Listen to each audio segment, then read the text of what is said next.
Bismillahirrahmanirrahim. Assalamualaikum warahmatullahi wabarakatuh.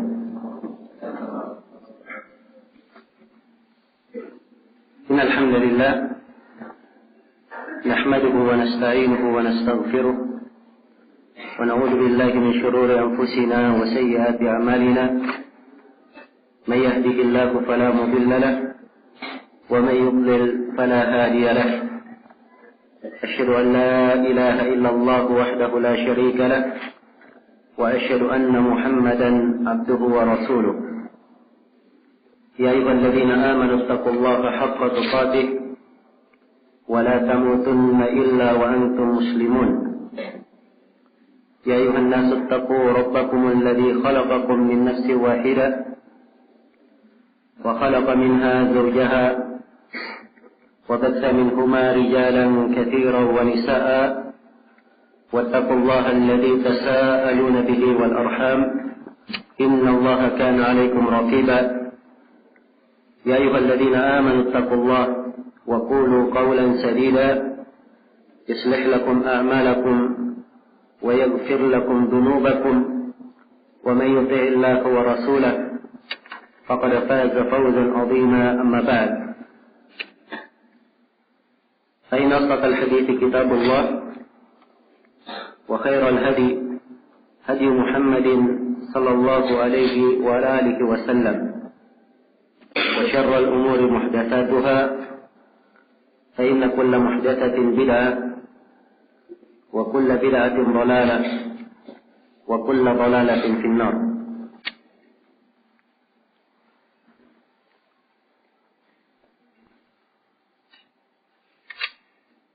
Hadirin sekalian yang saya hormati dan saya muliakan, alhamdulillah pada pagi hari ini Allah Subhanahu wa taala memberikan kepada kita semua kemudahan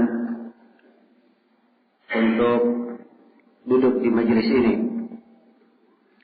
dalam rangka menuntut ilmu dan saling ingat mengingatkan akan bagian dari agama kita. Dan ini adalah sebuah nikmat yang patut kita syukuri, sebuah anugerah yang harusnya kita selalu memuji Allah Subhanahu wa taala terhadap anugerah tersebut. Karena tafaqquh di dalam agama, mempelajari fikih agama adalah sebuah kehormatan dan nikmat yang sangat besar bagi seorang muslim. Itu adalah lambang kebaikan. Di dalam hadis yang diriwayatkan oleh Al-Imam Al-Bukhari dan Imam Muslim dari Muawiyah bin Abi Sufyan radhiyallahu taala anhu, Rasulullah sallallahu alaihi wasallam bersabda, "May yuridillahu bihi khairan yufaqqihhu fid din." Siapa yang Allah kehendaki padanya kebaikan, maka Allah akan membuat dia faqih di dalam agama. Akan membuatnya punya pemahaman di dalam agama. Kata para ulama,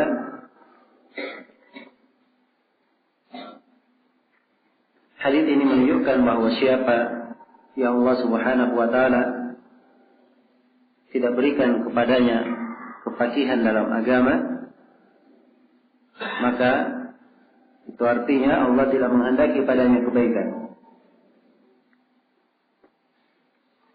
Dan di dalam konteks hadis dikatakan may yuridillahu bihi khairan, siapa yang Allah kehendaki padanya kebaikan. Kata khairan, kebaikan yang bentuknya lebih umum. Segala kebaikan yang diperlukan oleh manusia, apakah itu kebaikan dunia maupun kebaikan akhirat. Siapa yang menghendaki kebaikan,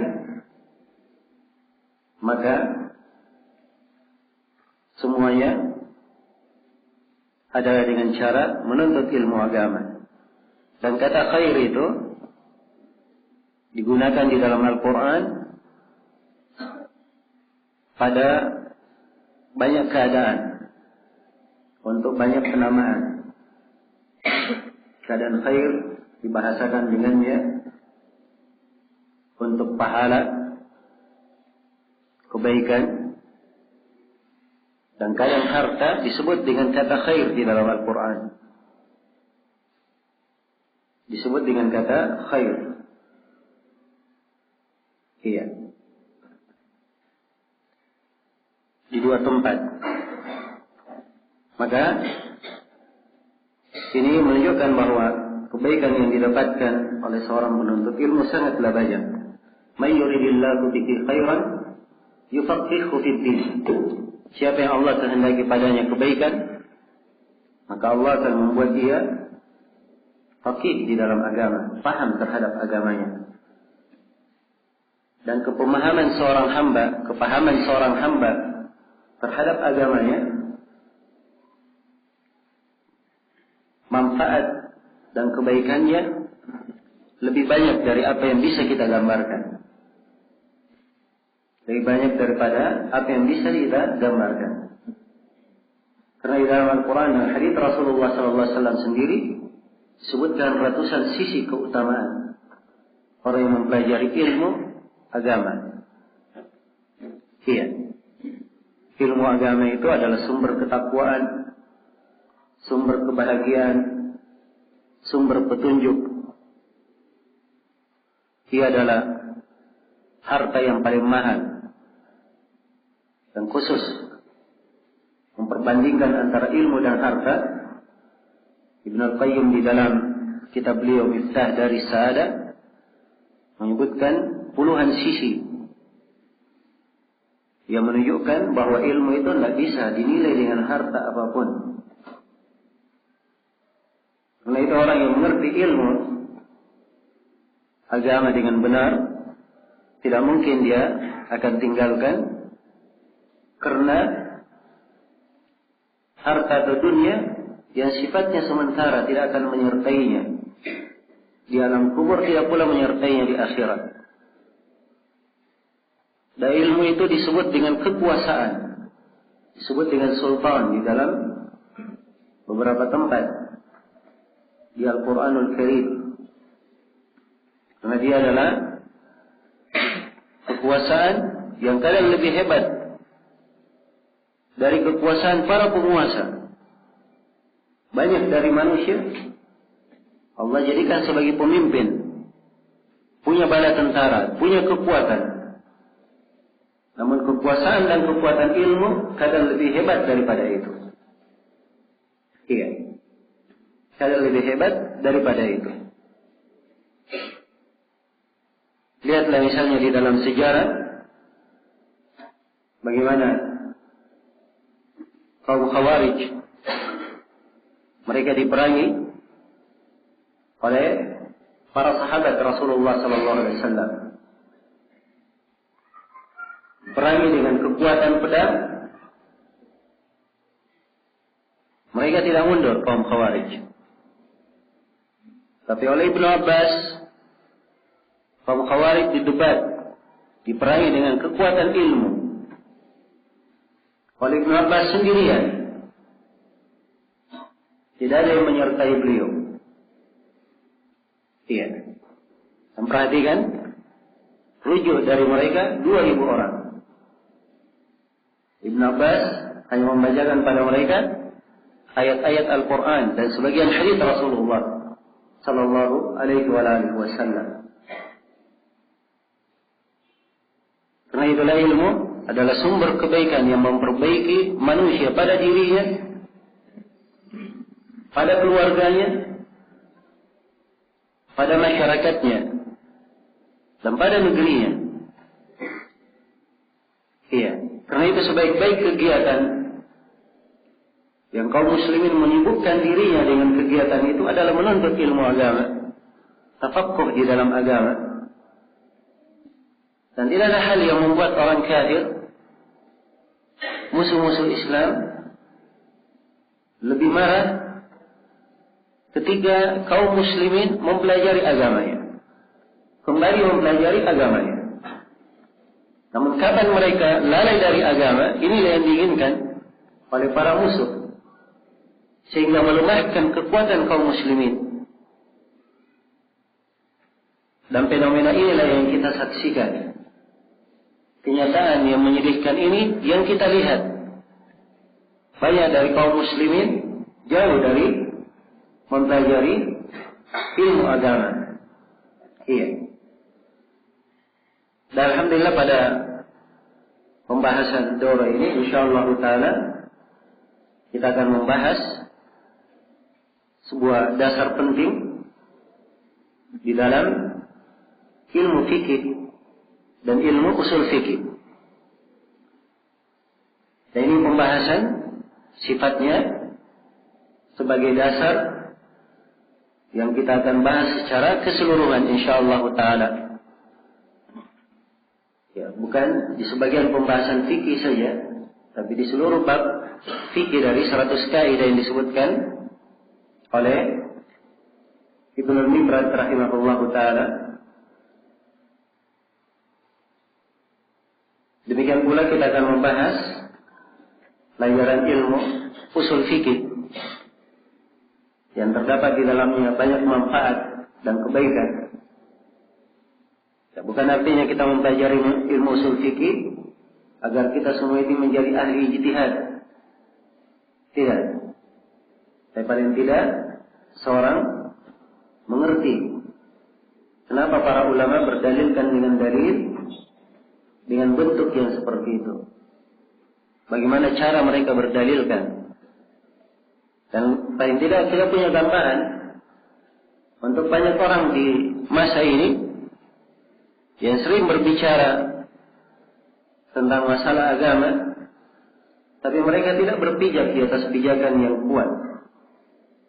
Tidak berpijak di atas dasar yang dipijak oleh para ulama. Ini maksud dan manfaat dari berbagai manfaat kita mempelajari ilmu usul fikih ini.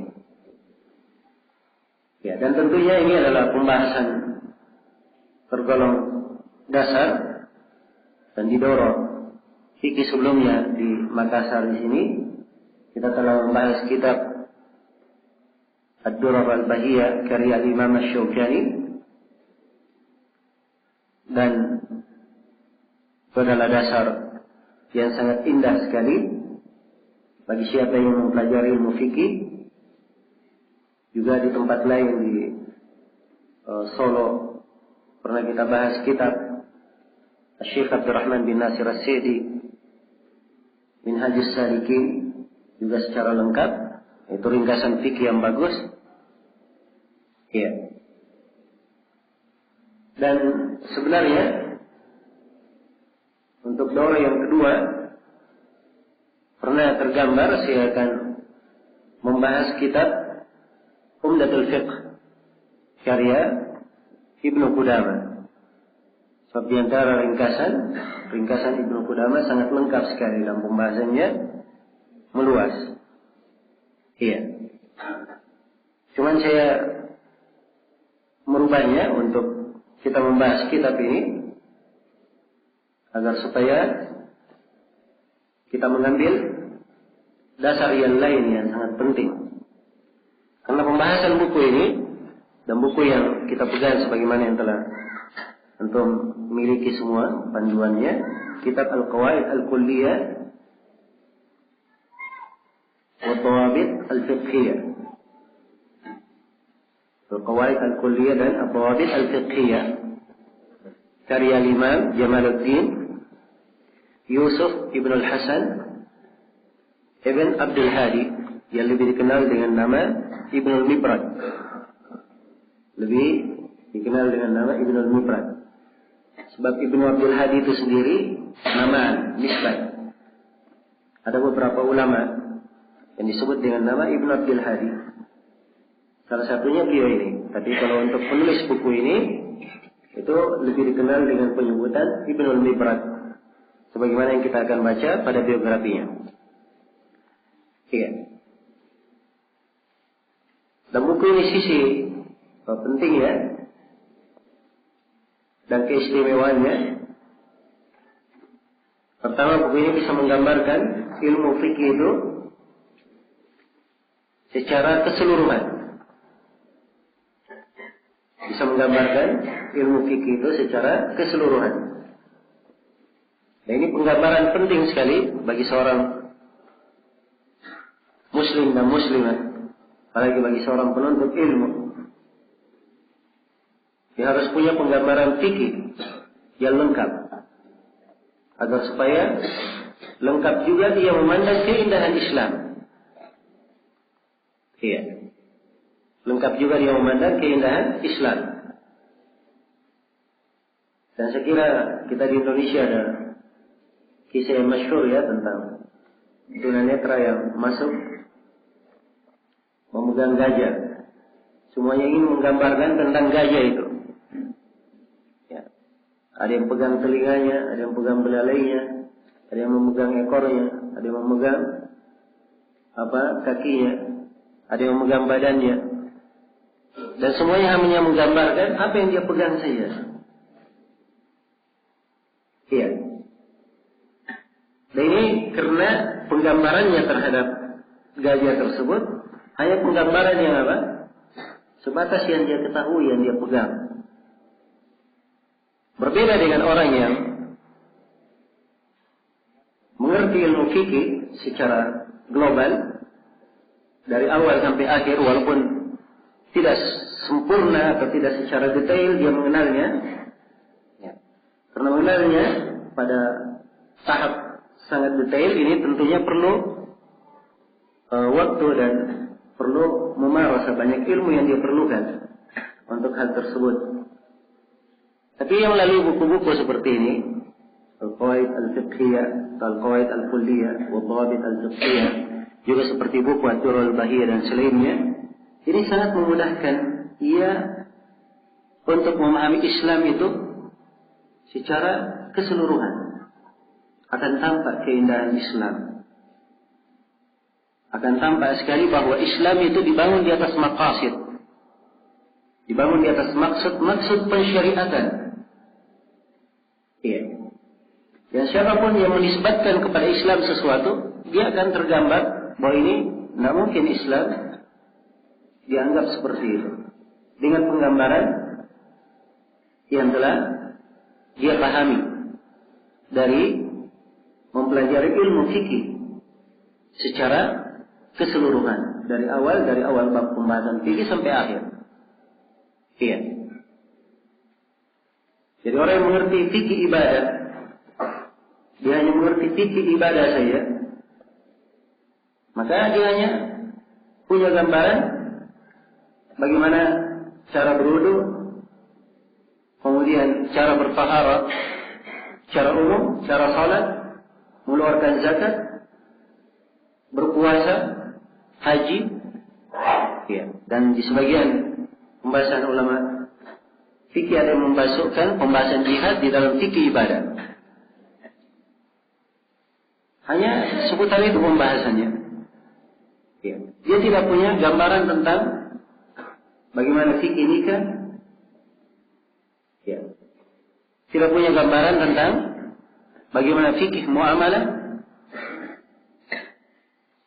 Tidak punya gambaran tentang bagaimana fikih al-hudud, hukum-hukum had, peradilan, qada, dan yang berkaitan dengannya. Iya. Ada yang hanya mengenal fikih tentang nikah saja, tapi dia tidak mengenal fikih tentang apa? Muamalat. Maka ini tentunya beda penggambarannya antara orang yang sudah mengenal seluruhnya dan mengenal sebagian saja dari ilmu fikih. Tentunya beda apa wawasan berpikirnya. Dan ini mempengaruhi, memberikan pengaruh. Iya, memberikan pengaruh. Seperti contoh yang sering kita jumpai,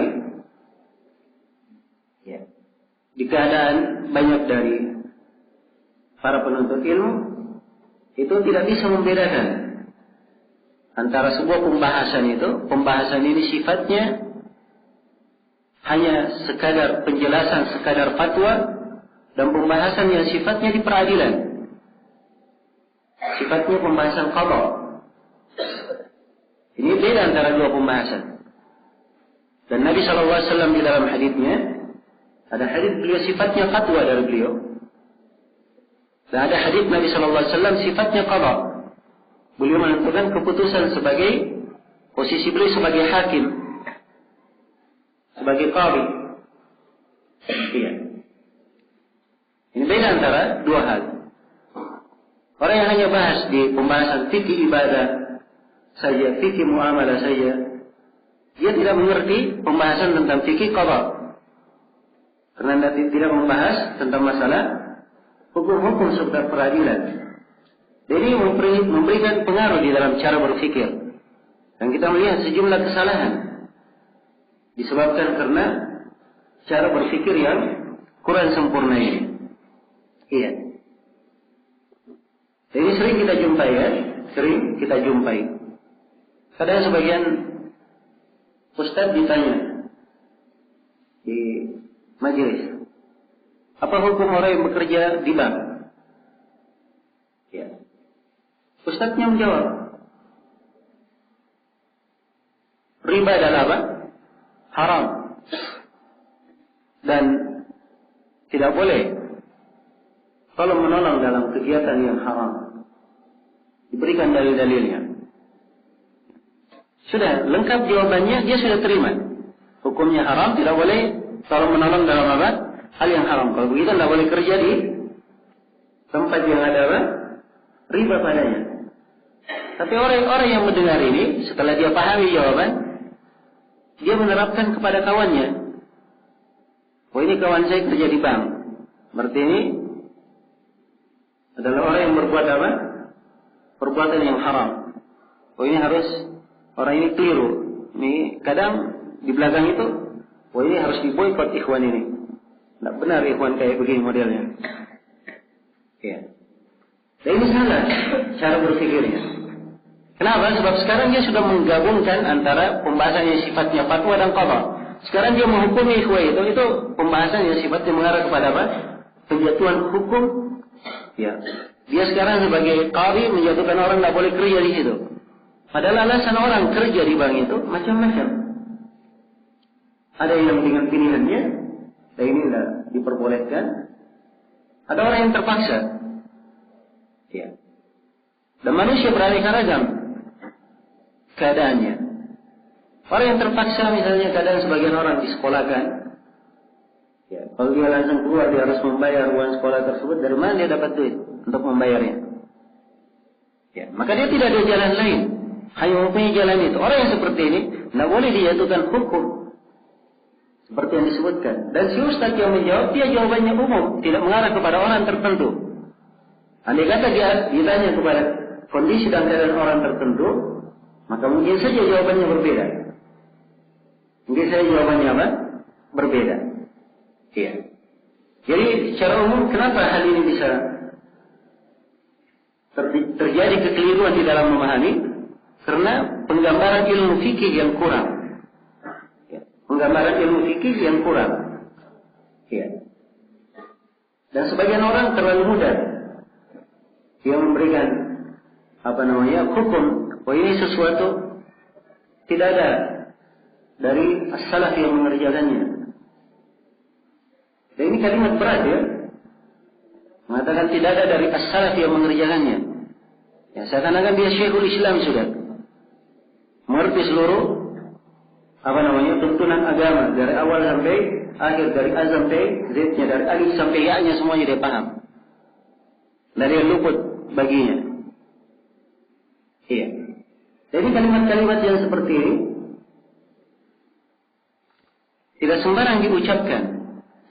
Tidak sembarang diucapkan. Para ulama kita pun yang terkenal ahli fatwa dan keilmuannya, mereka kalau menggunakan bahasa yang seperti itu dengan bahasa yang semua orang memahaminya. Beliau berkata, saya tidak mengetahui ada dari as-salaf yang berucap seperti ini. Dia disebutkan sebatas pengetahuannya. Ini datang tidak ada dari as-salaf yang mengetahui mengerjakannya yang seperti itu. Ini kalimat agak berat. Ya, jelas ya? Sebab ilmu, apalagi dia berkaitan dengan fikih, banyak dari bentuk ilmu yang harus dia pelajari. Ya, pertama ilmu fikih itu ada banyak madhab yang menjelaskan. Ya. Maka paling tidak pertama dia mengenal Al-Quranul Karim yang merupakan sumber rujukan di dalam pemahaman fikih. Kemudian dia memahami hadis-hadis Rasulullah SAW. Dia harus punya hadis-hadis ilmam tentang hadis yang memuat hukum. Iya. Tidak cukup dia hanya mengenal Umdatul Ahkam, Bulughul Maram saja. Dia harus mengenal buku-buku yang lainnya lebih luas daripada itu, yang memuat tentang hadis-hadis hukum. Dia mengenal Muntaqal Akhbar misalnya, atau dia mengenal misalnya Al-Ahkam yang dikumpul oleh An-Nawawi, ya. Atau dia mengenal misalnya Al-Imam karya Ibnu Daqiq Al-Eid, buku-buku yang lebih luas daripada itu yang memuat hadis-hadis hukum, agar supaya dia mengerti sisi pendalilan para ulama itu dari mana. Walaupun ada pendapat yang lemah yang dipengaruhi oleh sebagian ulama, kita tahu dalil lemahnya yang mana. Dalil lemahnya yang mana. Jadi harus punya ilmu, punya penguasaan terhadap banyak hadis. Demikian pula dia perlu menguasai pendapat para ulama di berbagai negeri. Iya. Dia harus mengerti mazhab para ulama, mazhab Hanafiyah, mazhab Malikiyah, Syafi'iyah, Hanbaliyah. Iya. Ini 4 mazhab faqih. Dan ada uraian para ulama yang lain yang punya aqwal, ucapan-ucapan pembahasan fikih yang diwarisi oleh para a'immah. Banyak dinukil oleh Ibnu Al-Mundhir dalam kitab Al-Awsat atau dalam Al-Ishraf. Demikian pula ya diuraikan oleh para imam yang lainnya. Ya. Maka dia hendaknya mengerti pendapat-pendapat para ulama ini. Ya, demikian pula dia harus mengenal ucapan-ucapan as-salaf para a'immah. Ya. Ini dia perlu baca Musannaf Abdul Razzaq. Dia perlu baca Musannaf Ibnu Abi Syaibah. Supaya dia sendiri langsung melihat bagaimana as-salaf menyikapi pembahasan-pembahasan fikih ini secara langsung. Ya. Bagaimana mereka mengomentari, masuk misalnya tentang pembahasan berwudu menggunakan air laut. Apakah ada dari as-salaf yang pernah melakukannya? Dia baca di dalam Musannaf Abdul Razzaq, Musannaf Ibnu Abi Syaibah, dia akan dapatkan riwayat-riwayat athar dari as-salaf yang berwudu dengan apa? Air laut, dan ada sebagian as-salaf yang tidak suka berwudu dengan air laut. Iya. Supaya dia mengerti orang terdahulu itu bagaimana pemahaman fikihnya. Iya. Bagaimana pemahaman fikihnya. Jelas ya? Maka ini bentuk dari ilmu diperlukan. Demikian pula sebelumnya diperlukan dia menguasai dan membaca buku-buku tentang ijma'at, buku yang memuat tentang ijma' para ulama, kesepakatan ulama. Ya, jangan sampai dia datang di akhir masa, di abad ke-14 Hijriah, dia membuat ucapan tersendiri tidak ada dari ulama kaum muslimin yang mendahulunya. Atau dia berijtihad pada sesuatu dan sesuatu itu disepakati oleh para ulama, berbeda dengan ijtihadnya. Dan ini suatu hal yang tercela dalam pembahasan apa? Memahami ilmu agama. Iya. Karena itulah perlu penggambaran yang penting atau yang menyeluruh bagi seorang penuntut ilmu terhadap ilmu fikih, agar supaya ya yang memiliki wawasan berpikir yang baik, dan juga ketika memandang masalah, dia akan memandang masalah itu dengan pandangan sesuai dengan syariat, juga ia menempatkannya sesuai dengan apa yang diharuskan oleh syariat. Menempatkannya harus sesuai dengan syariat pula. Iya. Dan inilah pentingnya kita mempelajari ilmu fikih ini. Iya.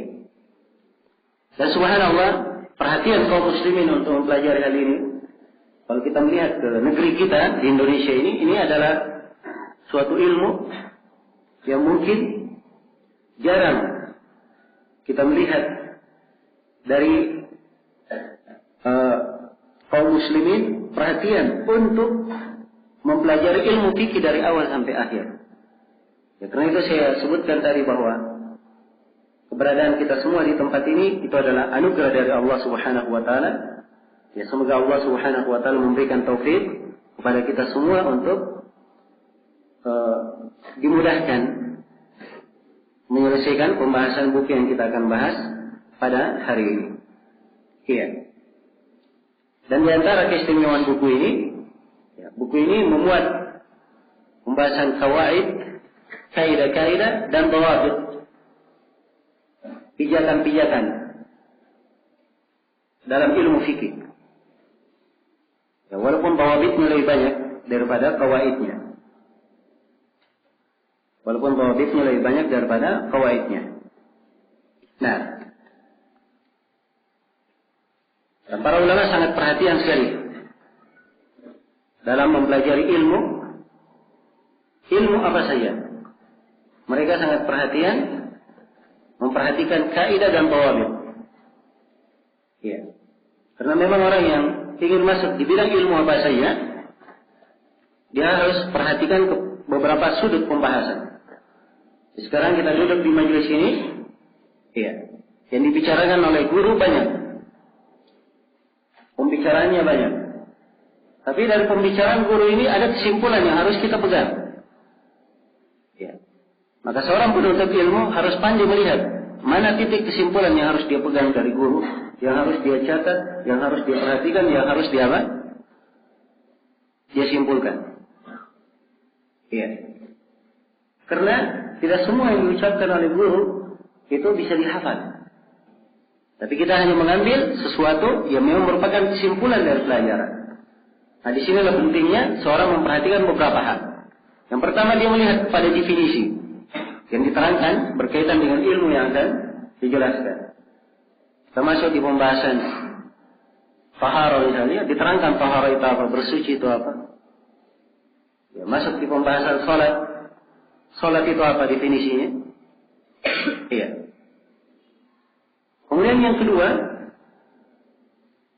dia memperhatikan tentang hukum dari masalah-masalah itu. Iya.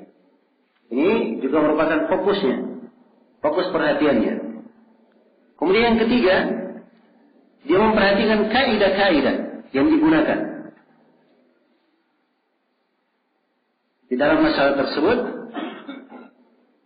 atau kalau kita sekarang sifatnya mempelajari uraian, mungkin dari situ kita munculkan kaidah, ya. Dari uraian tersebut tersimpul kaidah. Jadi perhatikan kaidah yang dipakai. Ya. Dhawabit, ketentuan, pijakan, ya, di dalam pembahasan akan diterangkan misalnya oleh Ibnu Mibrad nanti, bahwa dalam sujud sahwi itu terjadi, dilakukan, disyariatkan, dilakukan karena 3 sebab. Karena dia menambah, atau karena dia mengurangi, atau karena dia ragu. Ini kaidah namanya. Jadi kalau kaidah ini dia pegang, sudah tergambar dengan baik di benaknya.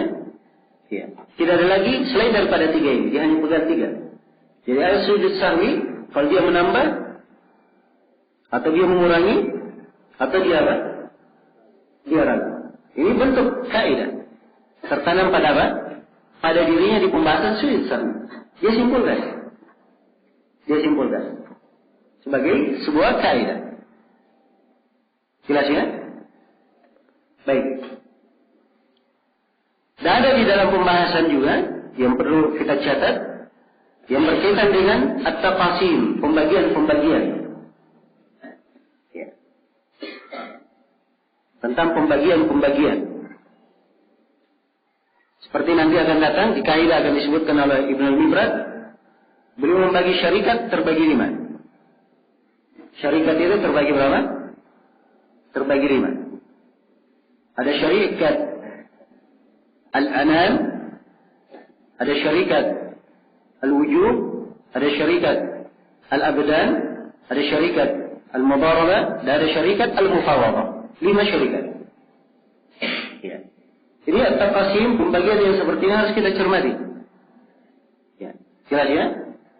Karena ini memberikan pengaruh penting nanti dalam penggambaran fikih. Ya.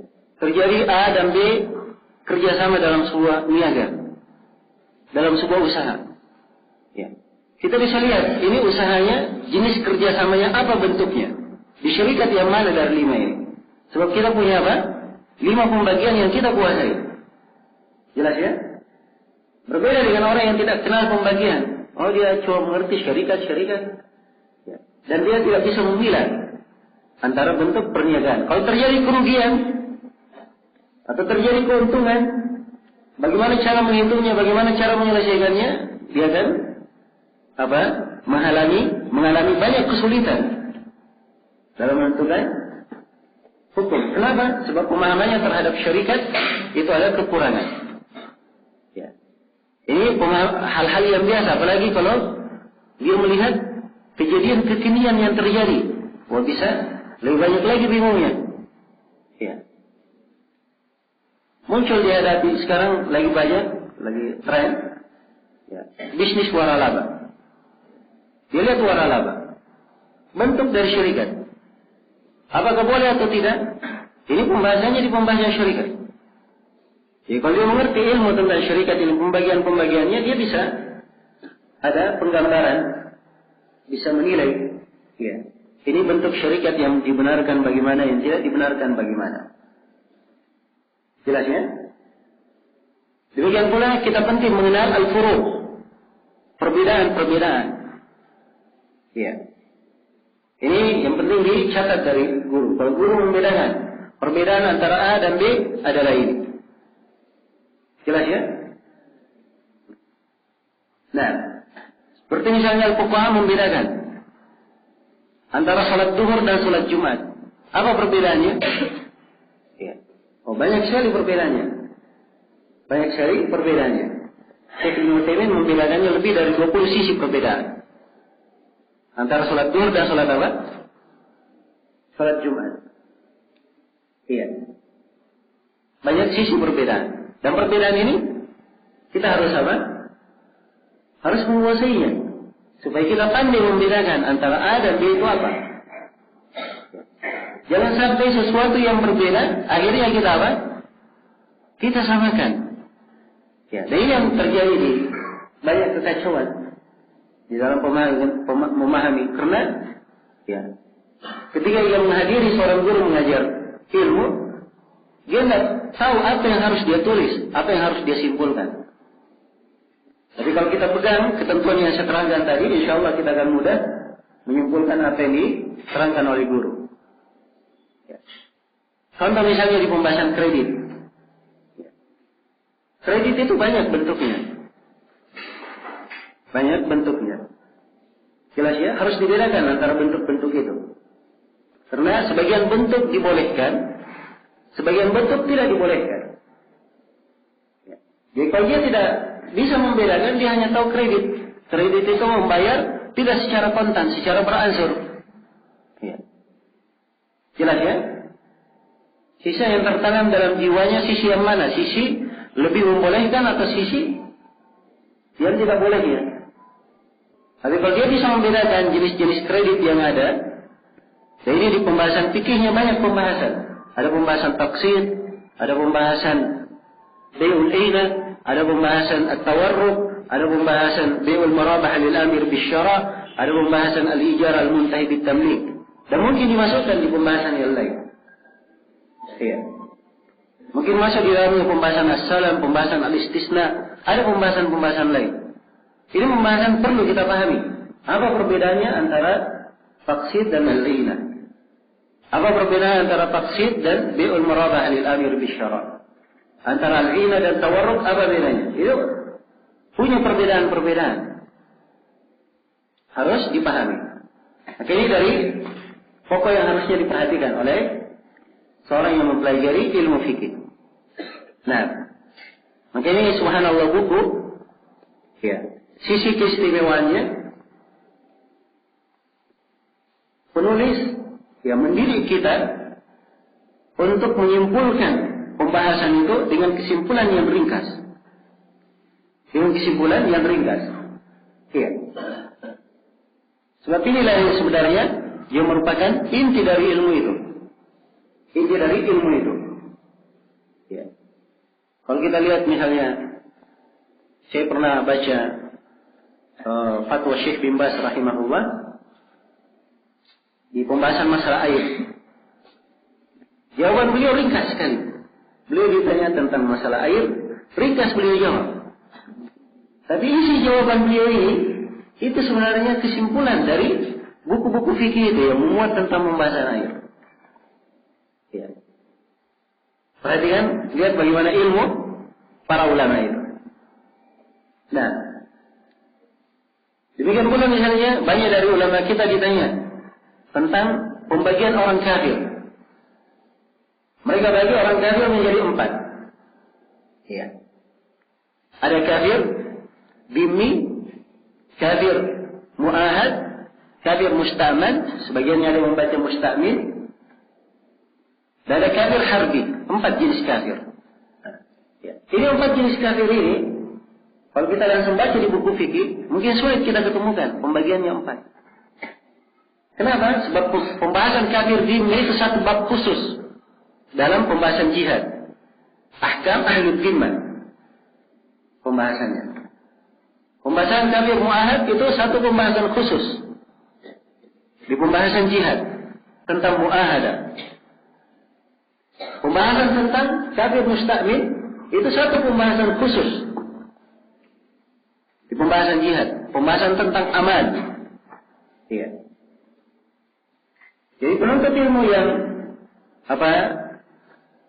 dia membaca ilmu itu ya secara luas, langsung membaca secara luas tanpa mengambil dari ringkasan atau tanpa mengambil dari guru, dia akan sulit memahami, menyimpulkan kesimpulan-kesimpulan itu.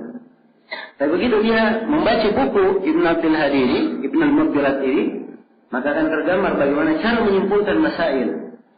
Pembahasan-pembahasan besar, oleh beliau diringkas jadi satu kaidah. Diringkas jadi apa? Satu kaidah. Ya. Dan inilah sebenarnya kedetailan ilmu fikih di sini. Dan pemahaman fikih. Nah, dan ini di antara manfaat yang sangat besar yang penting untuk kita perhatikan.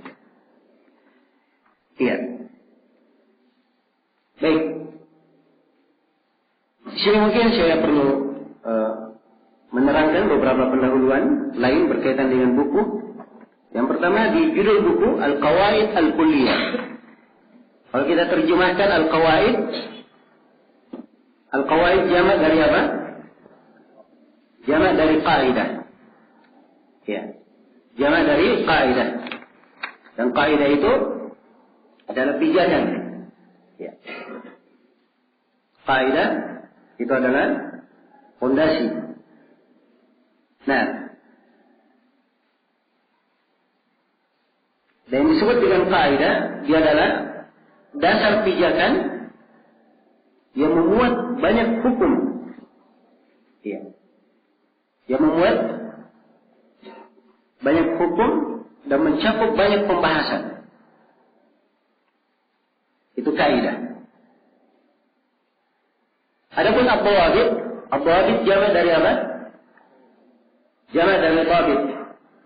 Dan dawabit itu ketentuan, aturan, pijakan, dawabit. Ya. Dawabit itu sebenarnya mirip dengan kaidah. Mirip dengan kaidah. Hanya saja berbeda dari sisi kaidah itu, kaidah dipakai di seluruh pembahasan. Itu kaidah. Ya. Tidak ada sebuah kaidah dikatakan oleh para ulama ini kaidah. Maka itu bisa dipakai di pembahasan taharah, bisa dipakai di pembahasan salat, bisa dipakai di pembahasan haji, di pembahasan yang lainnya bisa dipakai. Jelas ya? Seperti contoh misalnya, ya. Seperti contoh, ya. Akan datang nanti disebut oleh Ibnu Al-Mubdirat kaidah yang ke-99. Al-yaqinu la yazulu bisyak. Keyakinan itu tidaklah hilang, tidaklah gugur dengan keraguan. Ya. Keyakinan tidak gugur dengan apa? Keraguan. Ini kaidah. Bisa dipakai di seluruh pembahasan.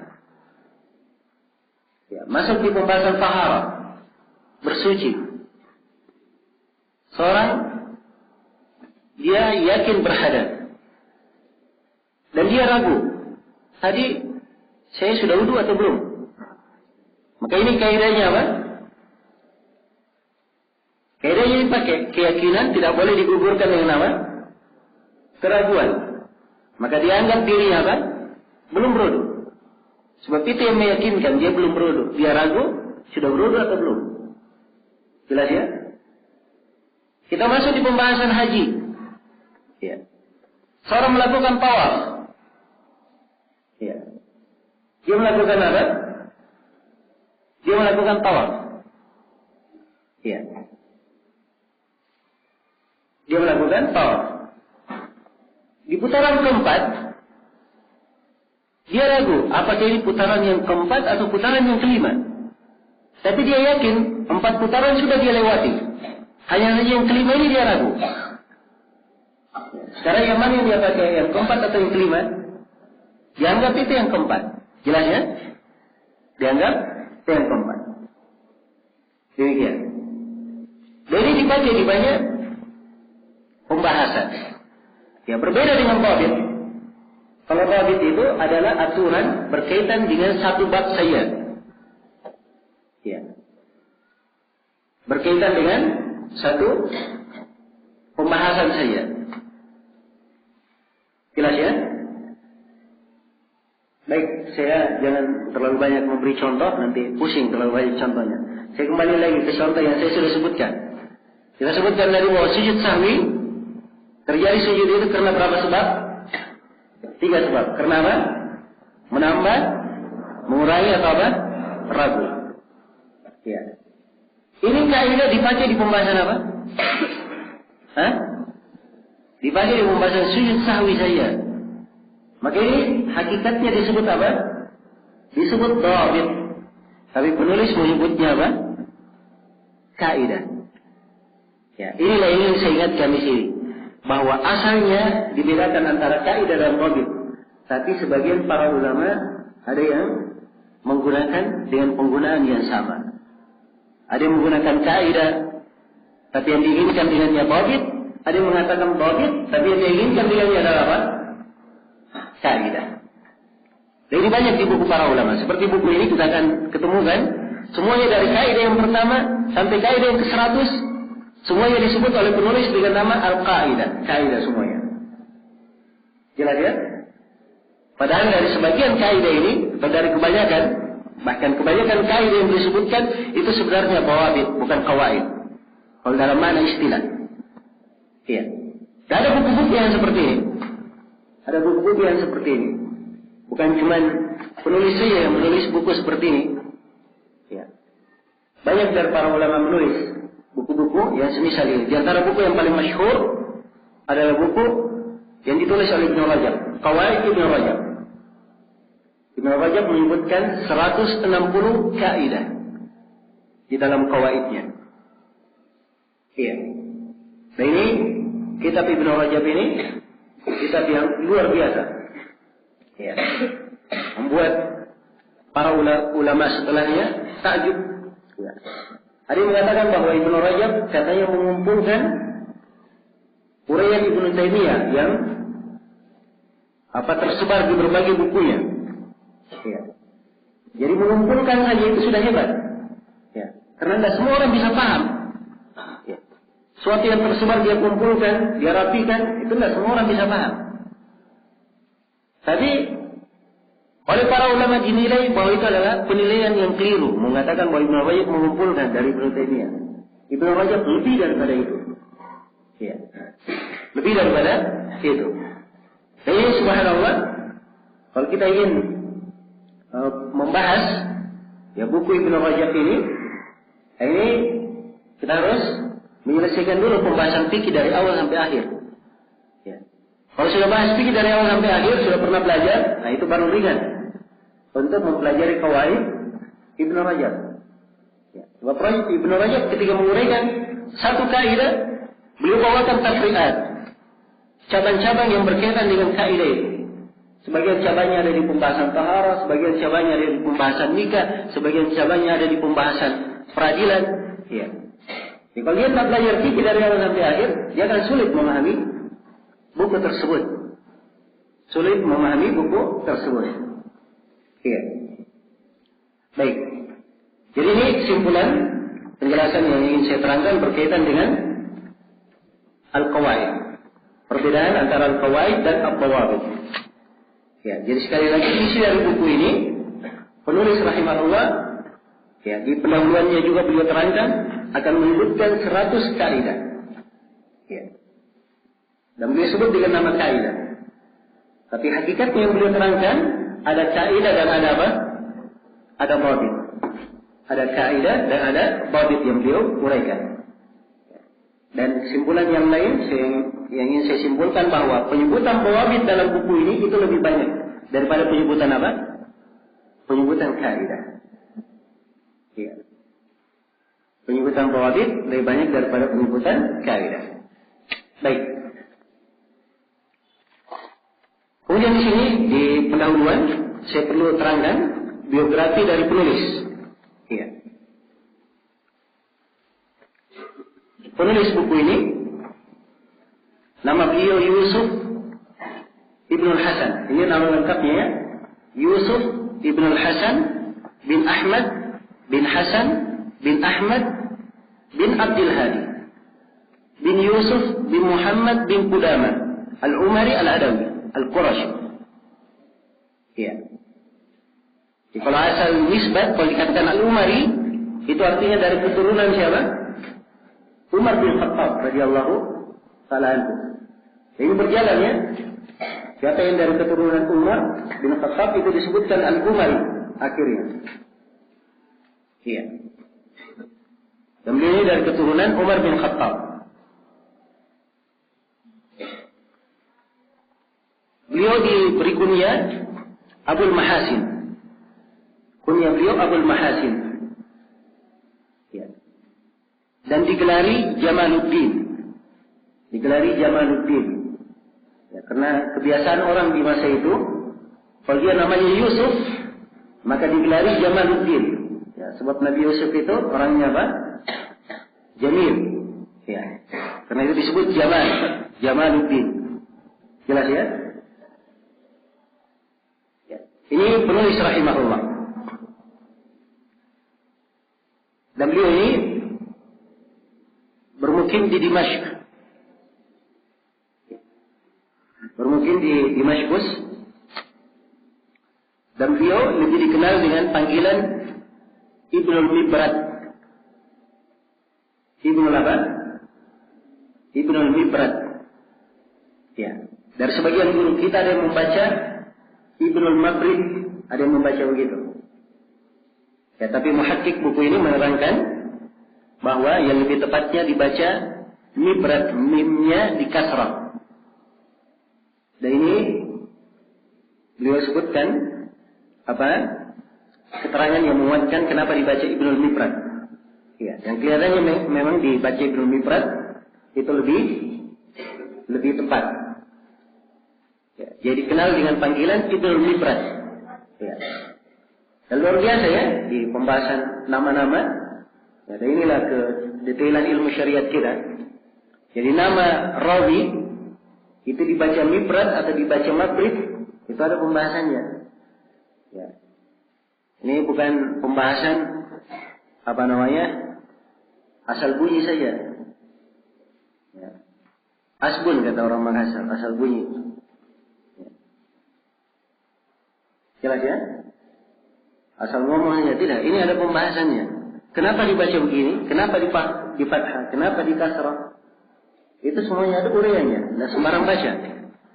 Ya. Dan ada buku-buku yang menerangkan khusus tentang hal ini.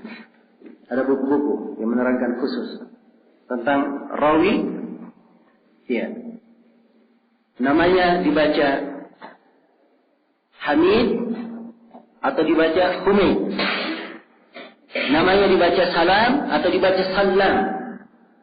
Ya, itu ada pembahasannya. Jelas ya? Dan ada babitnya. Nisbatnya. Ya. Nisbatnya dibaca Al-Hamdani atau Al-Hamadani. Ya, ini dibedakan. Dan ini ada buku yang menguraikan. Jelas ya? Nah itu subhanallah pembahasan ilmu syariat kita betul-betul lengkap. Ya, orang keliru membaca saja bisa diluruskan bacanya. Jadi tahu. Ya. Dan ini sengaja saya ingatkan di sini agar supaya kita semua berbangga dengan ilmu agama kita. Tidak ada dari ilmu apapun yang ada di dunia ini yang lebih detail daripada ilmu agama kita. Dalam segala hal, di pembahasan apapun. Ya. Saya kembali kepada biografi penulis. Jadi beliau dikenal dengan panggilan siapa? Ibnu al-Mibrak. Nah, tentang tahun beliau dilahirkan, ini para ulama yang memberikan biografi ada beberapa keterangan. Ada yang mengatakan bahwa beliau dilahirkan tahun 840 Hijriah. Ya, ada yang mengatakan bahwa beliau dilahirkan tahun 841 Hijriah. Iya. Baik, nah ini perbedaan tidak terlalu jauh ya antara 840 dan 841. Ya. Tapi semuanya sepakat menyebutkan bahwa beliau meninggal tahun 909 Hijriah. Sebagaimana yang tertera di sampul buku. Nah, beliau mempunyai banyak guru. Ya. Beliau mempunyai banyak guru. Nah, sebutkan di dalam sebagian biografinya oleh An-Najm Al-Ghazi diterangkan bahwa beliau ini membaca Al-Quran terhadap guru beliau Syekh Ahmad Al-Misri Al-Hambali. Untuk bacaan Al-Quran diambil dari guru. Sebab orang membaca Al-Quran dia bukan baca sendiri, bukan pula dia hanya belajar tajwid kemudian baca sendiri, tidak. Tapi dia perdengarkan ke guru agar supaya dibenarkan bacaannya. Dibenarkan bacaannya. Iya. Dan ini dari sunnah as-salaf dalam membaca Al-Quran. Karena para sahabat mengambil Al-Quran itu dari siapa? Dari Rasulullah SAW. Mereka mendengarkan Al-Quran kepada Rasulullah SAW. Ya. Tidak sembarang baca. Berhentinya pun tidak sembarang berhenti. Ya, ketika membaca dia berhenti di mana, itu ada ilmunya. Tidak asal napasnya mau berhenti, ya dia berhenti di situ. Tidak. Tapi dia bisa perhitungkan berhentinya tepatnya di mana. Tepatnya di mana? Iya. Jelas ya? Ini ada pembahasannya. Karena itu di banyak biografi para ulama kita diterangkan mereka membaca Al-Quran kepada guru mereka siapa. Wajamaah dan beberapa ulama yang lainnya. Kemudian kata beliau wala Syekh Muhammad wa Syekh Umar Al-Askariyin wa Syekh Zaid Al-Habban wa shalla bil Qur'ani 3 marrat. Dan beliau salat dengan membaca Al-Quran ini maksudnya lengkap 3 kali. 3 kali khatam. Wa qara'a al-Muqni' ala Syekh Taqiyuddin Al-Jura'i. Beliau membaca Al-Muqni' karya Ibnu Qudamah. Iya, Al-Muqni' ini tingkatan kedua di tingkatan buku yang ditulis oleh Ibnu Qudamah. Jadi Ibnu Qudamah, ya subhanallah, ya kata para ulama, beliau menulis buku, ya kata Syuyukhina Syekh Abdul Razak Afifi rahimahullah, Ibnu Qudamah ini menulis 4 buku untuk 4 tingkatan sekolahan. Untuk tingkatan SD yang pertama, yang kedua tingkatan SMP, yang ketiga tingkatan SMA, yang keempat tingkatan kuliah. Apa yang tingkatan SD-nya? Itu Umdatul Fiqh. Ya. Tingkatan SMP-nya apa? Kitab Al-Muqni. Tingkatan SMA-nya apa? Kitab Al-Kafi. Tingkatan kuliahnya apa? Kitab Al-Mughni. Ya. Kitab Al-Mughni. Jelas ya? Jadi ini 4 tingkatan ditulis oleh Ibnu Nawawi. Semuanya di pembahasan fikih. Semuanya di pembahasan fikih. Ya. Maka ini sudah memberikan gambaran kepada kita bahwa ilmu ini ya, ada cara di dalam mempelajarinya, bukan asal-asalan. Ada metode, ada manhajiyah yang hendaknya kita tempuh di dalam mempelajarinya. Ya. Baik. Dan subhanallah beliau membaca Al-Muqni kepada guru beliau Taqiyuddin Al-Jurai wa Syekh Taqiyuddin Ibn Qundus wal Qadi Alauddin Al-Mardawi. Ini Al-Mardawi penulis kitab Al-Insaf. Ya. Penulis kitab Al-Insaf. Kitab yang masyhur yang mengumpulkan kesimpulan madhab di dalam fikih Hambali. Ya, dan buku beliau ini termasuk buku yang sangat bagus sekali. وحضر دروس خلائق منها القاضي برهان الدين ابن مفلح. Ya. Masya Allah. Beliau menghadiri durus sejumlah dari para ulama. Di antaranya adalah Burhanuddin Ibn Muflih. Ibn Muflih ini penulis kitab Al-Muflih. Ini termasuk buku di fikih Hambali juga sangat indah. Dan termasuk keistimewaan penulisnya, beliau banyak menukil dari ucapan-ucapan Ibnu Taimiyah. Rahimahullah, ikhtiarat Ibnu Taimiyah. Dalam pembahasan-pembahasan indah di dalam buku Al-Muflih ini tidak diketemukan di tempat lain. Nah, Syekh Burhanuddin Az-Zurai ini di dalam fikihnya. Kemudian disebutkan wa akhadha al-hadits an khala'iq, dan beliau mengambil ilmu hadis dari banyak ulama. Min ashabi Ibnu Hajar, dari murid-murid Ibnu Hajar. Beliau memang mengambil banyak dari murid Ibnu Hajar, tapi beliau sendiri punya ijazah langsung dari Ibnu Hajar. Punya ijazah langsung dari siapa? Al-Hafidz Ibnu Hajar. Wa Ibnu al-Iraqi. Ya, kalau dikatakan Ibnu al-Iraqi berarti anak dari Abdurrahim al-Iraqi. Ya, rahimahullah. Jadi anaknya namanya Ahmad. Ya. Lebih dikenal biasanya dengan panggilan Waliyuddin al-Iraqi. Waliyuddin al-Iraqi. Nah, ini kisah ayah dan anak ini jadi pelajaran tersendiri. Sebab al-Iraqi rahimahullah, beliau untuk anaknya Waliyuddin, beliau tuliskan buku khusus supaya dihafal oleh anaknya. Iya. Dihafal oleh anaknya. Dan buku ini kemudian disyarah oleh Al-Iraqi.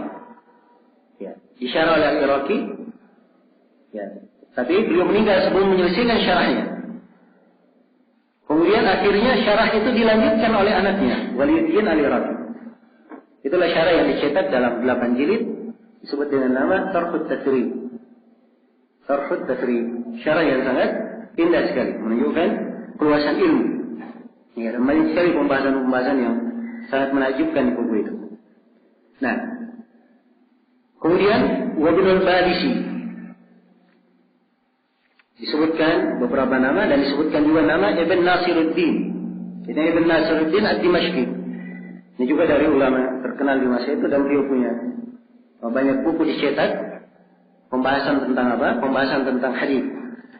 Ibn Nasiruddin Ad-Dimashqi. Nah, kata beliau,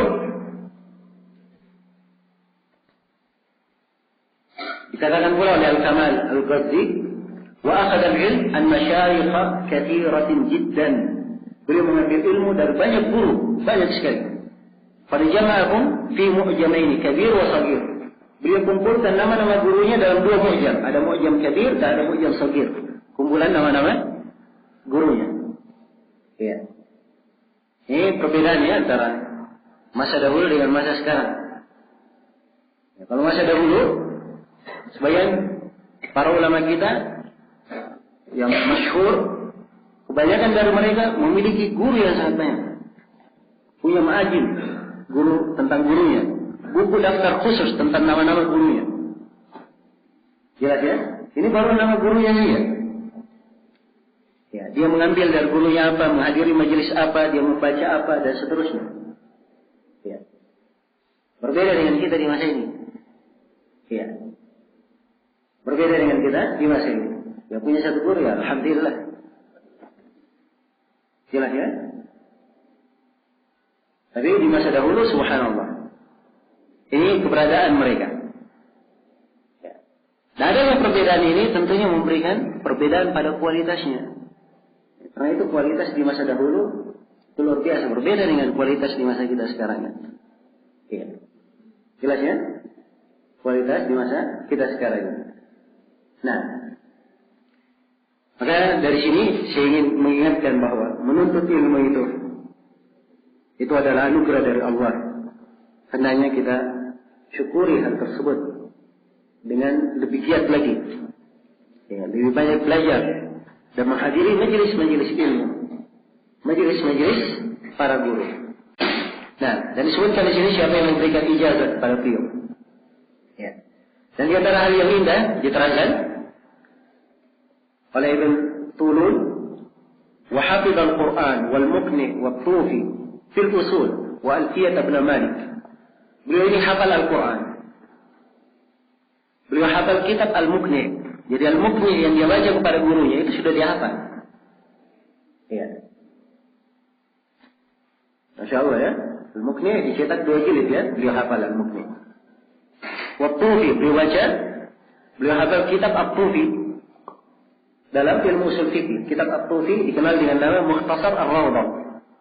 Iya, Mukhtasar Ar-Rawdah. Dan disebut juga dengan nama Al-Bulbul fi Usulul Fiqh. Ini buku juga diajarkan ya di kalangan para guru kita di masa ini. Nah, termasuk buku yang sangat bagus, ya, ringkas dalam pembahasan ilmu usul fikih, tapi bagus. Demikian pula beliau hafal Alfiyah Ibnu Malik. Alfiyah Ibnu Malik dalam ilmu nahwu. Dalam ilmu nahwu. Iya. Nah, ini kita lihat dalam biografi beliau ya, bagaimana beliau menghafalkannya. Karena seorang penuntut ilmu memang seperti itu keadaannya. Dia harus punya bekal hafalan. Iya. Bekal hafalan. Walaupun hafalan tidak cukup, harus ada pemahaman. Tapi pemahaman tanpa hafalan juga tidak terlalu banyak berguna. Iya. Karena itu para ulama anjurkan pada setiap bidang ilmu seorang itu mempunyai hafalan. Bidang ilmu apa saja.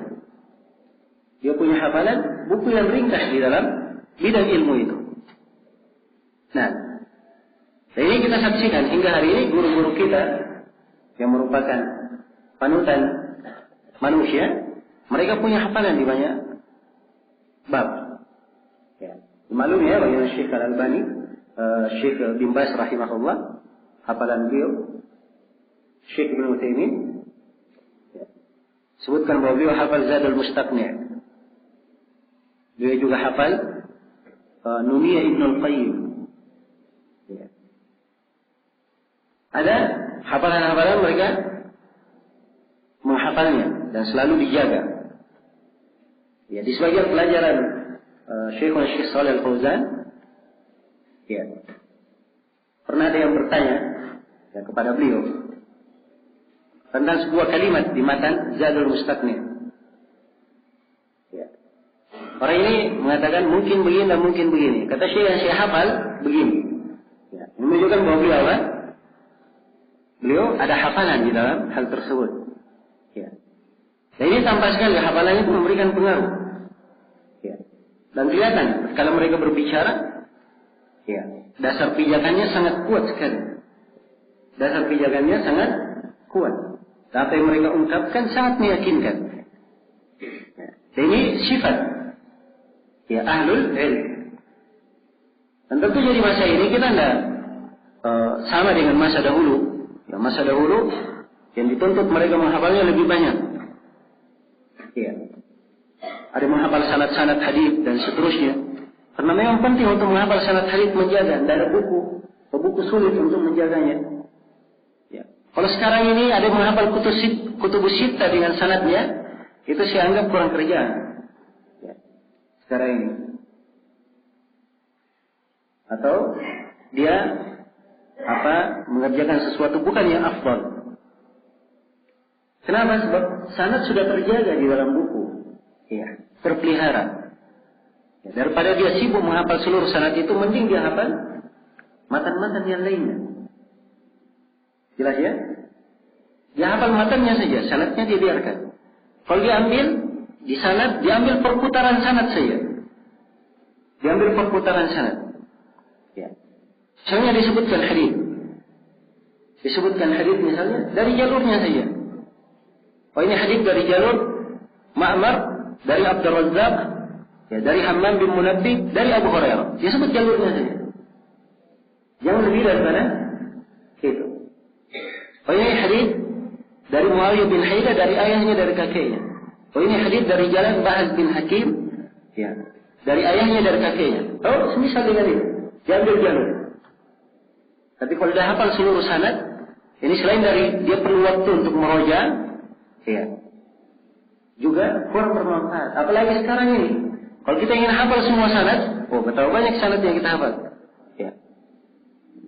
Nah, orang misalnya diberi ijazah oleh gurunya.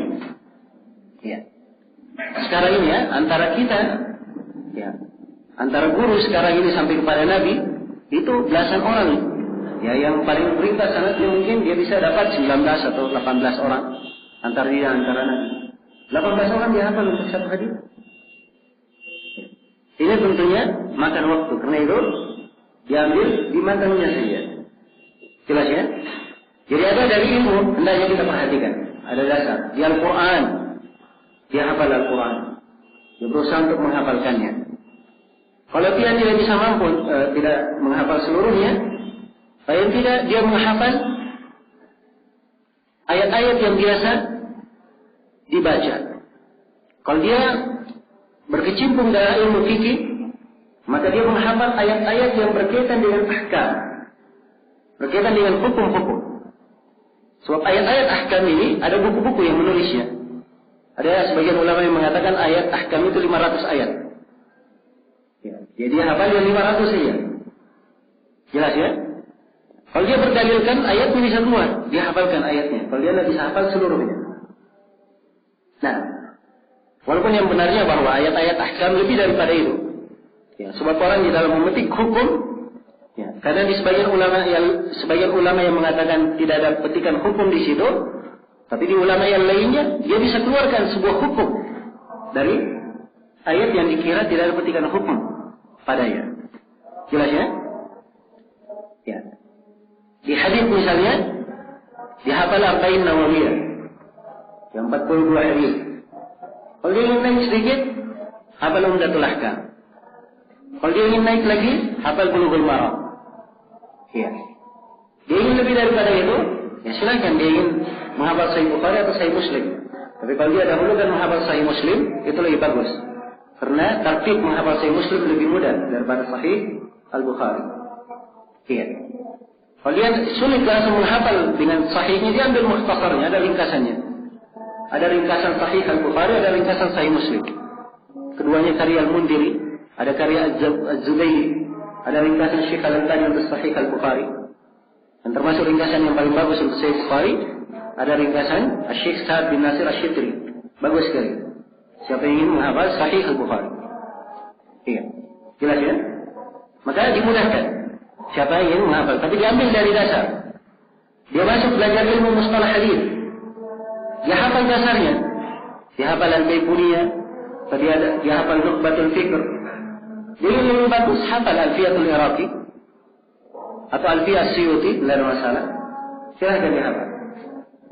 Iya. Dia masuk dalam ilmu fikih, dia ambil buku yang ringkas, itu dia hafal. Dia hafal Ad-Durrul Bahiyah, ya lumayan. Jelas ya? Dia ingin hafal matan yang lain silahkan. Ya, cuman kita di Indonesia ini biaya adalah madhab Syafi'iyah. Kalau dia hafal di madhab Syafi'i itu lebih bagus. Ya, kalau dia hafal misalnya matan Abu Syuja, bagus. Matan Abu Syuja. Ya. Nah, ini sudah Doro ini madhab Hambali ya yang kita baca ini, sebab penulisnya Hambali. Sebenarnya ada buku yang mirip dengan ini di madhab Syafi'i, yaitu matan Abu Syuja, mirip. Ya, cuman matan Abu Syuja ini perlu waktu lebih lama lagi kita membahasnya.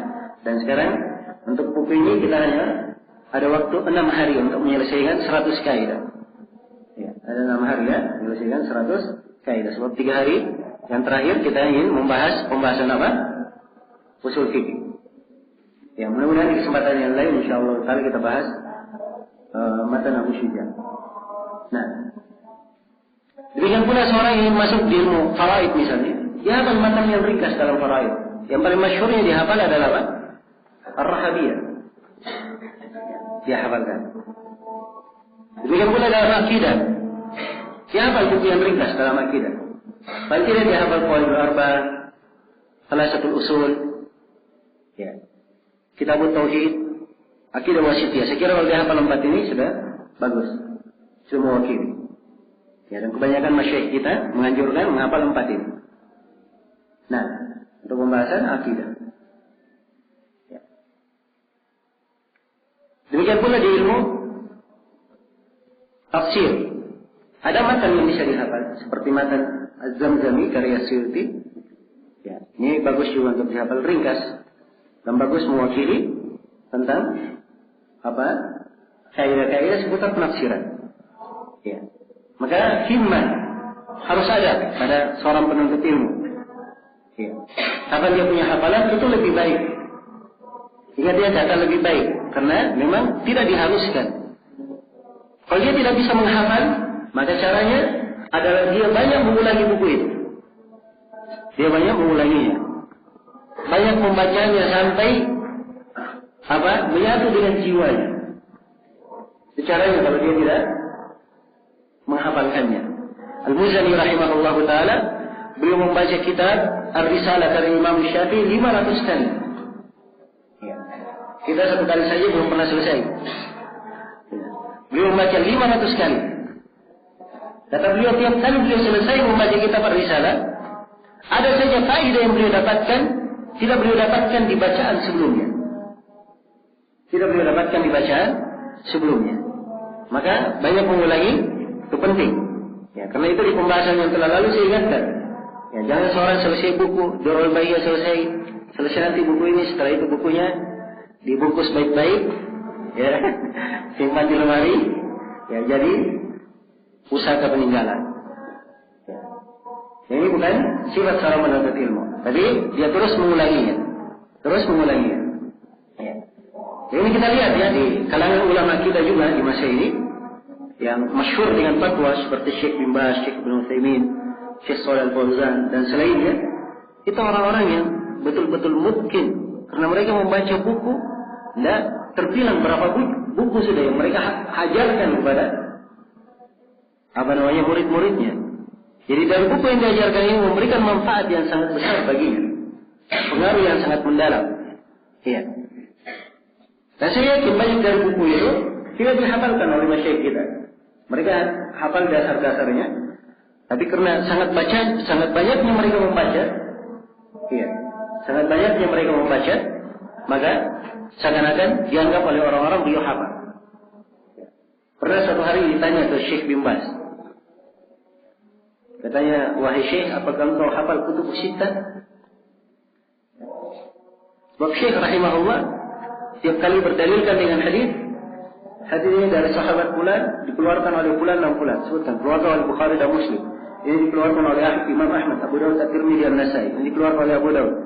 Ya heran orang-orang lihat. Oh ini kelihatannya Syekh bin Baz hafal kutub sittah. Ketika ditanyakan kepada beliau, kata beliau saya nggak hafal. Tapi kami terlalu banyak membaca buku itu. Ya. Saking banyaknya beliau membaca, itu memberikan pengaruh. Dasar yang beliau hafal, beliau sangat mungkin sekali menghafal Bulughul Maram. Itu hafalan luar biasa beliau di Bulughul Maram, sangat mungkin sekali. Syekh bin Baz rahimahullah. Adapun di buku yang lainnya beliau sangat banyak membacanya. Nah, maka ini dasar-dasar yang hendaknya dipegang oleh seorang penuntut ilmu, dan kita hendaknya selalu memacu diri kita ya, untuk banyak memperkuat landasan-landasan ilmu ini. Dan di sini disebutkan banyak dari biografi nama-nama guru beliau, juga disebutkan murid-murid beliau yang sangat banyak ya, yang menunjukkan bahwa beliau ini adalah orang yang memang punya kegemaran mengajar ya, dan menyampaikan ilmu. Dan mazhab beliau rahimahullah sebagaimana kebanyakan para ulama Hambaliyah, mereka di pembahasan fikih Hambali, tapi di pembahasan akidah mereka di atas keyakinan as-salaf. Walaupun dikritik dalam sebagian kalimat di pembahasan akidah itu biasa. Ya. Di sebagian pembahasan akidah seperti Al-Qadhi Abu Ya'la juga sebagai penulis, dan penulis punya buku, beliau menerangkan pembahasan akidah di buku itu. Beliau punya buku judulnya Mughni Dawil Afham Anil Kutubil Katsirati fil Ahkam. Ya, ini buku beliau ringkasan fikih lengkap. Keunikannya beliau tidak hanya meringkas mazhab Hambali, bahkan beliau meringkas 4 mazhab sekaligus. Ringkasan lengkap. Ya. Karena itu beliau sebut bukunya dengan nama Mughni Dawil Afham, hal yang mencukupi orang yang memiliki pemahaman. Ya, dari buku-buku yang sangat banyak dalam buku. Jadi kalau dia baca buku ini saja sudah cukup menurut penulis. Ya. Dan buku ini beliau sendiri mulai mensyarahnya. Dikatakan bahwa beliau mulai mensyarahnya tapi belum selesai. Itu pun yang beliau sudah selesaikan 120 jilid dalam mensyarah bukunya. Ya. Dan oleh sebagian ulama kita di masa ini, yaitu guru kami Syekh Abdul Muhsin Al-Ubaikan, beliau mensyarah buku ini dalam 7 jilid. Itu baru selesai pembahasan taharah 7 jilid. Pembahasan salat. Baru selesai pembahasan salat 7 jilid. Ya. Karena memang ini buku oleh penulis dibuat lengkap sekali tentang kesimpulan-kesimpulan fikih. Hanya kesimpulannya saja ya, bukan uraiannya. Dan di awal buku ini beliau terangkan beberapa pendahuluan. Salah satu pendahuluannya beliau uraikan tentang akidah yang sepatutnya diyakini. Nah, di situ beliau tulis pembahasan akidah, dan tampak ya beliau ini di atas akidah as-salaf. Ya, rahimahullah. Adapun pujian para ulama terhadap beliau sangat banyak. Ya, pujian ulama terhadap beliau. Beliau digelari sebagai Syekh Al-Imam Al-Allamah Al-Musannif Al-Muhaddith. Ya. Dipuji oleh para ulama dengan pujian-pujian yang sangat harum. Ya, dan buku beliau sangat banyak sekali karya-karya tulis beliau. Ya. Syekh Abdul Muhsin Al-Ubaikan di dalam pendahuluan buku beliau mensyarah Mughni Dawil Afham, dan syarah beliau sebut dengan nama Ghayatul Maram. Di pendahuluan bukunya beliau sebutkan dari karya Ibnu Abdul Hadi sekitar 80 judul buku yang beliau tulis. Itu pun dari buku-buku yang beliau sebutkan di situ saya yakin tidak seluruhnya. Ya, karena saya ketemukan di internet ada manuskrip judulnya Mukhtasar Ahadits Ahkam. Ya, dan ketika saya baca, penulisnya adalah sama. Ibnu Mibrat ini menulis. Ya, dan rangkaian tulisannya bagus. Ya. Dia beda dengan kitab Al-Muharrar karya Ibnu Abdul Hadi. Ada lagi Ibnu Abdul Hadi satu ya, penulis kitab apa? Al-Muharrar, dan penulis kitab dalam banyak pembahasan fikih juga. Ya, ini beda. Semuanya Ibnu Abdul Hadi tapi beda orangnya. Di penulis Al-Muharrar itu lebih dikenal dengan Ibn Abdul Hadi. Ya, kalau ini lebih dikenal dengan nama Ibnu Al-Mibrat. Dia Ibnu Abdul Hadi juga, tapi lebih dikenal dengan nama Ibnu Al-Mibrat. Iya. Baik. Dan Ibnu Al-Mibrat ini punya kitab Mukhtasar Ahadits Al-Ahkam. Ada yang saya sebutkan tadi itu manuskrip dari pustaka Bahiriyah, dan bagus sekali tulisannya. Ya, tulisannya bagus. Ya, dan ada fawaid-fawaid ilmiah juga berkaitan dengan hadis-hadis ahkam di dalamnya. Baik, ini sebagian yang berkaitan dengan penulis, dan ini rangkaian dari pendahuluan kita untuk membahas buku ini. Dan insyaallah taala kita akan melalui ini sudah hari pertama ya. Kita akan berlalu bersama kita 6 hari untuk membahas buku ini. Ya, dan tentunya pada setiap harinya saya punya jadwal 4 sesi. Pada subuh dan waktu seperti sekarang ini, ya dari jam 9 atau setengah 10 sampai zuhur, kemudian pada asar, kemudian pada maghrib, sampai pada isya sedikit. Jadi 4 pertemuan, ya setiap harinya. Ya, maka insyaallah taala buku ini kita akan selesaikan dalam 22 kali pertemuan. Ya, jadi kalau 22 kali pertemuan, ya paling tidak dalam sehari kita harus baca 5. Dalam satu kali pertemuan paling tidak kita baca berapa kaidah? 5 kaidah. Ya, tapi sebagian kaidah panjang. Ya, sebagian kaidah panjang. Sebagian kaidah, ya mungkin kalau ada kaidah seperti itu 10 pun bisa kita baca sekaligus karena dia ringkas. Ya, kaidah yang panjang ini ya perlu dan kita uraikan, tentunya perlu waktu lebih banyak untuk menguraikannya. Ya, dan ini adalah pendahuluan, dan saya akhiri dengan nasihat untuk diri saya dan seluruh ikhwah sekalian, bahwa ilmu itu perlu ada kesabaran. Iya, perlu ada kesabaran. Dan kesabaran bagi seorang penuntut ilmu itu adalah cirinya. Kata Yahya bin Abi Katsir rahimahullahu taala, la yustata'ul ilm birahatil jasad. Sesungguhnya ilmu itu tidaklah didapatkan dengan jasad yang santai. Tidak didapatkan dengan jasad yang santai. Ya, maka hari-hari yang kita hadapi ini, ya memang ya hari-hari yang lama ya, apalagi banyak dari ikhwan sekalian yang hadir dari luar kota, yang meninggalkan keluarga, ya anak-anak, kesibukan, ya, dan juga menghadapi lingkungan yang baru, apalagi fasilitas seadanya, ya maka mudah-mudahan kesabaran kita di sini terhitung bagian dari amalan saleh kita di dalam menuntut ilmu, dan bagian dari berkat yang menambah keindahan ilmu ini untuk kita semua. Innahu waliyyu dzalika wal qadiru alaih. Baik, sudah dekat dari waktu salat zuhur, kita siap-siap untuk salat zuhur. Untuk sementara saya cukupkan sampai sini. Subhanakallahumma wa bihamdik, asyhadu an la ilaha illa anta, astaghfiruka wa atubu ilaik. Walhamdulillahirabbil alamin.